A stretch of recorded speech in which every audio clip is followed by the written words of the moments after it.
میں نے کہا کوئی بھی میرے دل کی بات نہیں جانتا۔ جواب آیا اللہ انسان اور اس کے قلب کے بیچ حائل ہو جاتا ہے۔ میں نے کہا لگتا ہے وہ مجھے بھول ہی گیا۔ جواب آیا مجھے تم یاد کرتے رہو، میں بھی تمہیں یاد رکھوں گا۔ میں نے کہا لگتا ہے یہ میری حسرت کبھی پوری نہیں ہوگی۔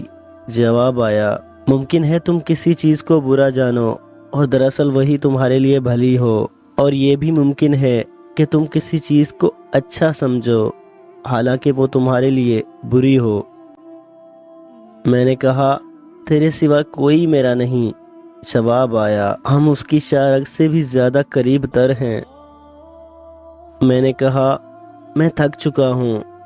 جواب آیا اللہ کی رحمت سے نا امید نہ ہونا۔ میں نے کہا شاید یہ تکالیف، یہ مصائب کبھی ختم نہ ہوں گے۔ جواب آیا اور آپ صلی اللہ علیہ وآلہ وسلم کو جو حکم بھیجا جاتا ہے اس کی پیروی کیے جاؤ اور تکلیفوں پر صبر کرو یہاں تک کہ اللہ تعالیٰ فیصلہ کر دے، اور وہ سب سے بہترین فیصلہ کرنے والا ہے۔ ناظرین امید کرتا ہوں ہماری یہ ویڈیو آپ کو ضرور پسند آئی ہوگی۔ اگر ویڈیو اچھی لگے تو ویڈیو کو لائک کریں اور چینل کو ضرور سبسکرائب کریں اور ساتھ موجود گھنٹی کو ضرور دبائیں۔ اللہ پاک آپ سب کا حافظ و نگہبان۔ وعلیکم السلام۔